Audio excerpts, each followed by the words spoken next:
यूक्रेनी सेना रूस में 2 किलोमीटर और भीतर पहुंची।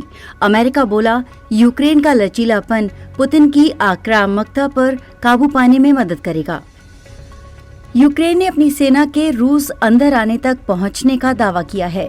यूक्रेनी सेना 6 अगस्त को रूसी इलाके में दाखिल हुई थी और तभी से वो आगे बढ़ते हुए 35 किलोमीटर अंदर पहुंच गई है।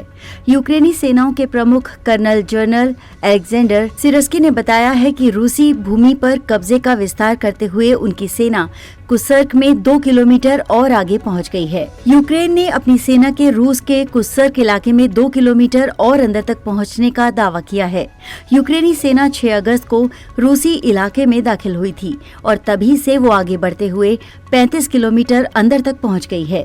द्वितीय विश्व युद्ध के बाद ये पहला मौका है जब किसी देश की सेना रूस में दाखिल हुई है और वो आगे बढ़ रही है। इस बीच रूसी सेना के यूक्रेन के दूसरे बड़े शहर खार्किव पर गाइडेड बम से हमले में 5 लोग मारे गए हैं और 40 घायल हुए हैं। रूसी हमले से 12 मंजिली इमारत में आग लग गई है।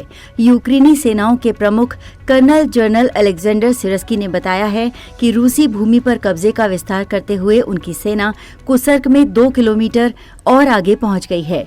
इस प्रकार से करीब 1300 वर्ग किलोमीटर रूसी इलाका यूक्रेन के कब्जे में आ गया है।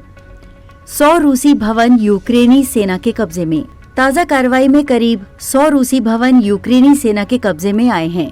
इस बीच यूक्रेन के राष्ट्रपति व्लादिमीर ज़ेलेंस्की ने ज्यादा रूसी क्षेत्र पर कब्जे और यूक्रेनी जनता की रक्षा के लिए सहयोगी देशों से लंबी दूरी तक मार करने वाले हथियारों और एयर डिफेंस सिस्टम की मांग की है।